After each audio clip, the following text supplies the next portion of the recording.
everybody, this is Roxy, Fireway Flow, your mom here, and I'm going to be showing everybody today preschool curriculum. So I'm going to show you guys what I used to teach my preschooler at home. So whether or not you are homeschooling, or if you just decided that you don't want to send your child to preschool because of all this COVID craziness, and you want to have a way to teach them at home, definitely it's doable, and I'm going to show you guys exactly how I taught my VPKer how to get ready for kindergarten. So these are all the things that I used, and I'm going to go through all of it. Before I do want to go through a couple of things that I want you guys to understand before I start showing you all of the stuff that I have. So the first thing is, preschool does not need a set curriculum. You do not need to go to the store or go online and buy this box of curriculum for your preschooler. Really what they need is stuff that you can either find at a craft store, find at home, print out, or manipulatives, because kids at that age, they don't really need all of those workbooks and all of those things, because number one, their attention span is super low at this age, and they just want to play, and that's just the best way that they're going to learn, is through playing, through doing different activities. So you don't need to go out to the store and spend hundreds of dollars on a writing curriculum or a reading curriculum or all of this kind of stuff for preschool. Now, once they get into kindergarten and above, definitely you want to start to invest in some resources. But for now, for preschoolers, you really need to do a lot of simple things. The second thing I want to talk about is, how much time do you need to spend teaching your child at home? Really, this is another one that people think that you have to have like a full day of preschool with them, and it's definitely not true. You only need to teach your preschooler for about like an hour, hour and a half, and that's not all together. It's basically, what I do is I break up, let's say 90 minutes into 10 to 15 minute chunks, okay? And so I kind of give my preschooler a bunch of activities, and I actually do sit with her and do some lessons, but it's broken up throughout about a 3-hour or 4-hour period. So I'm usually done teaching my children, because I have two. I'm usually done by 12:30, 1 o'clock. So if you think about it, 90 minutes with spread between 3-4 hours is really like 15-minute chunks. And that's really all that they're gonna be able to handle at that age. So definitely make sure that you kind of keep that perspective, that you don't need to be teaching them for hours on end. Then the next thing, and another thing is that if your child goes to a regular preschool, they're also not doing sit down work all day either. They are playing, they are doing recess, they are doing other things. So it's standard that it's not appropriate or not required that they sit in a desk all day, because they just can't. They're too young for it. The third thing is, if you have other children, let your preschoolers join in on the learning of the other children. So if you're doing other subjects with other kids, let your preschooler come in.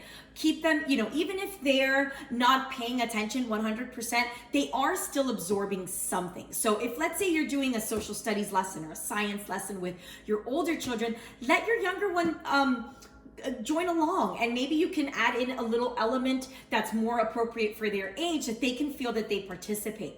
I know that I do circle time for about an hour, and I always try to gear it to my older child, but also to my younger child. And if, let's say, I'm doing a read aloud, I always give her something to kind of like distract her in a way, where she can kind of be working on something quietly, but she's still listening to whatever it is that I'm reading. So definitely include your preschooler in your other kids' learning as well.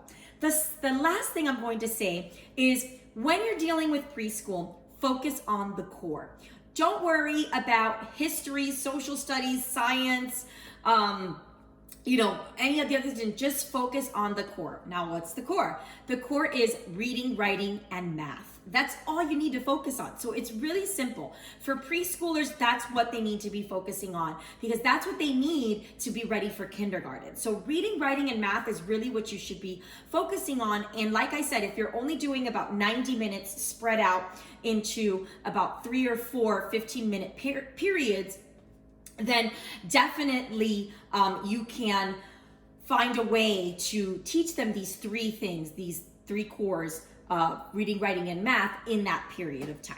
So I'm going to show you guys exactly what I use to teach my preschooler. Now, I am not a teacher. I am a mom, and I never thought that I was going to be able to teach my preschooler at home, but COVID happened, and I found a way that I realized that I needed to. She was in pre-K 4 when school shut down, and I knew that I couldn't allow just her to not really do anything because of the fact that she was getting ready for kindergarten. So I wanted to make sure that I kept her learning up to date and kept her doing what she needed to do to get ready for kindergarten. So I'm going to show you a bunch of stuff. Before we get into the actual activities, just a couple of supplies you may need that would be really helpful is number 1, pattern blocks. So pattern blocks are super awesome.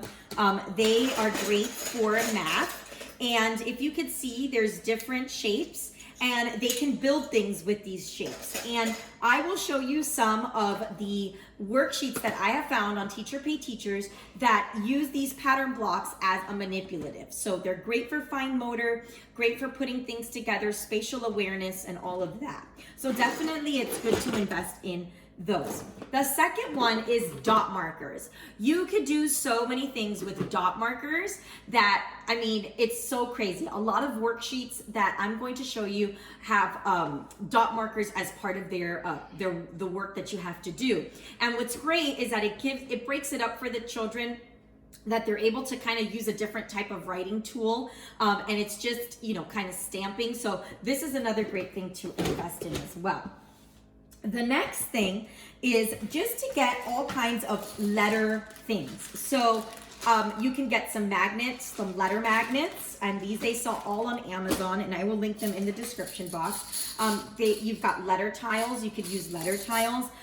This I found at the Target dollar spot, and they're just little felt shapes and little objects that have the different, C is for cat, B is for bus, so all different kinds of things. And you could find a lot of these at Target dollar spot. I also got a bunch, like some dice are really good. There's some really cool stuff that you could do with dice as well. And then the last thing that I recommend that you get are counters. Now, counters come in different ways, different forms. One of them you could get Unifix cubes. Unifix cubes are super awesome. You could build stuff with them. You could use them for counting, and they're really, really great. And also counting bears. Counting bears are super great. And I got these counting bears at Amazon. And what's great is it came with these little bowls, and you can do a lot of things with them. You could either put in here like a tape, like a little number, and the kids would have to put in how many bears the number says. So it's great for counting, great for early math. And my kids love these little bears. You can also use the bears for patterns if you wanted to have them practice their patterns and building patterns. So things that I do is just like, I got these little numbers, and I laminated them, and I put them all on the floor. I lay them all out on the floor, and they have to take these counters and put the exact number that they see. So if they see 1, then they put a little bear next to the 1 sign, and so on and so on. And it helps them practice their math, and it's super easy. One of the things that I teach them when they're doing counting is that they have to count slowly so that they don't lose track. Sometimes kids want to just go, 1, 2, 3, 4, 5, and they're not counting at the same speed that they're actually moving the object. So that's another thing that this would be helpful for. And that's how I started with my daughter in doing just very simple counting activities.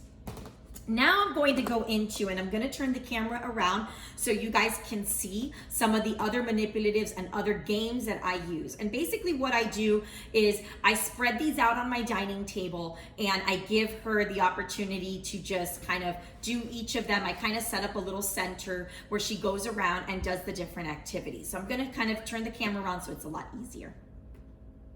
All right, so first we're going to focus on one of the three things that we talked about, the core: reading, writing, and math. So the first one is writing. So for writing, the first thing you want to consider is having obviously a pencil. Now, I'm not a big fan of the big fat pencils. I know that they may be easier for kids to grip, but I really wanted my preschooler to get used to writing with a regular pencil. So if they need some extra help, they sell these little things here. And these are awesome to put on top of the pencil because they help them to get the right grip of the pencil, to keep that tripod grip. So my daughter just sticks her index finger in here, and then with her thumb and her middle finger holds the pencil. And it's really a great, great little tool. And then once you see that they have their grip well, you can move, you can take this away. But it also helps them to keep their hand closer to the tip of the pencil as opposed to writing up here. So you want to make sure that you have that. My favorite pencils are the Ticonderoga pencils, and you can also get golf pencils, which are about half the size of a regular pencil and also can be very good to use. The next thing I want to use, so these are all of the products that I use to teach my child how to write. And like I said, you only need to do this for about 15 minutes per day. Okay, I do recommend with writing that you do it every day because writing is a skill that takes a lot of practice. And I know that my child with these different tools that I used and doing it every day improved leaps and bounds. Okay. And so with writing, it takes a lot of patience. I do recommend that you, on top of this, practice writing their name. Okay, as well. So you make sure that every single day they write. So you could start with their first name and then go to their first name and last name once you feel they've mastered their first name. So these are some writing tools, and I'm going to show you up close what they look like. So the first one is this little sandbox. And I love this little sandbox because it will teach them how to write. So if you're teaching them how to write their letters, you don't want to have a paper that you have to constantly be erasing. So this is a really great way to teach them how to write. And what's great is that you just move the sand around and it takes away whatever you wrote down. So what I do is I first model for them, let's say the A. So I model for them the A. Then I have my child trace what I modeled.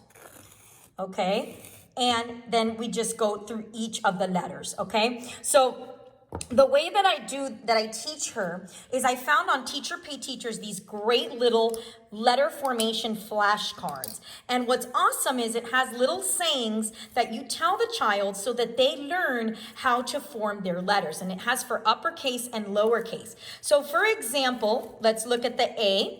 You would say to the child, big line, little line. So you would go here and you'd say, big line, little line.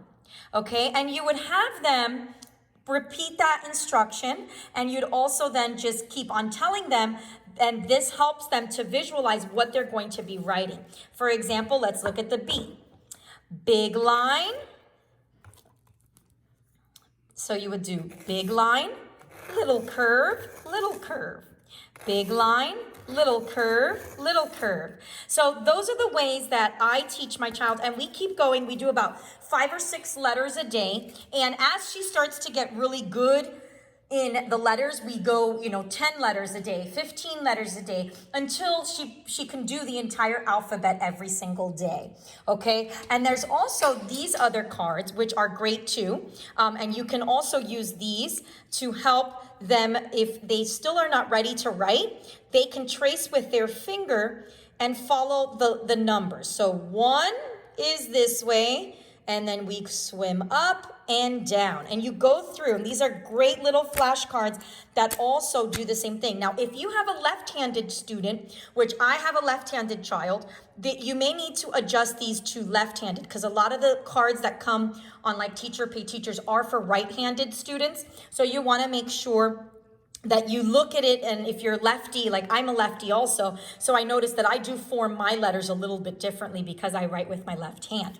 I also have my daughter practice number writing, okay? And these are another great pair of flashcards. I will link all of this in the description box, but again, they can follow with their finger and go around. They have to learn how to do counterclockwise circles. That's really important for preschool.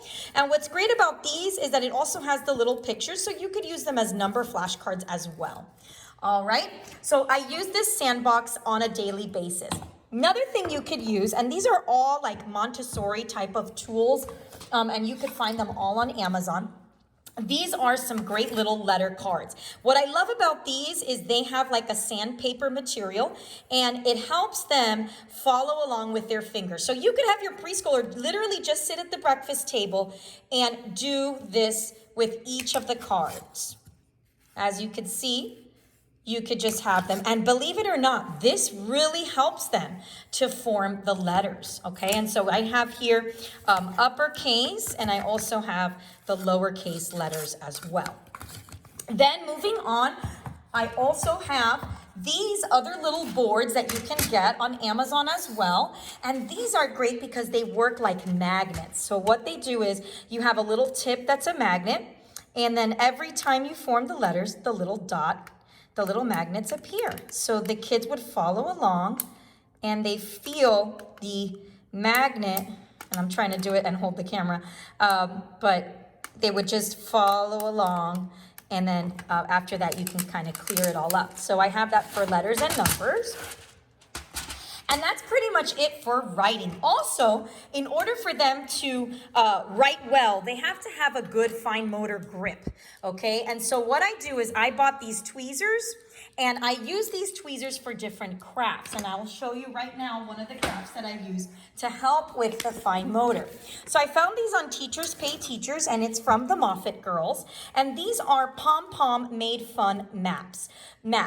So what they do is they will take pom-pom balls, and I'll show you the pom-pom balls. They're right here. And so what they do with these pom-pom balls, you can get them in all different colors. Now, I'm not going to go and sift through the brown ones, but just to kind of show you. So they get the tweezers, they grab the ball, and then they put it on top of the animal. And so they're basically coloring it in with the pom-pom ball. Okay, so they would pick it up. And this is awesome for fine motor and for them to get the grasp of what they need for writing, okay? So that is also an amazing exercise, and they have all different types of shapes. And then what's great is it also has a little question and answer that has to do with language arts as well. So that's it for writing. All right, everybody, so I just finished with the writing activities that you guys saw, but I'm going to actually split this video because I still have to go over the math and the language arts activities that we do, the different hands-on learning that we do. So I'm going to actually split this video. So stay tuned for another video I will be posting on my math and language curriculum for preschool. So if you like these videos, definitely hit the subscribe button and definitely hit the like. If there's any other ideas that you guys have for making preschool fun at home, definitely leave a comment. And if you want to see other videos, if you want to see more, definitely leave a comment as well. I love to hear from this community of YouTubers and of people that want to learn more about homeschooling. You know, you don't need to fret about preschool. It is something that can easily be done. So if you're stuck at home and you really are torn about sending your preschooler to school, don't be afraid, because you could definitely do a lot with them at home. All right, so see you guys in the next video. Take care. Bye-bye.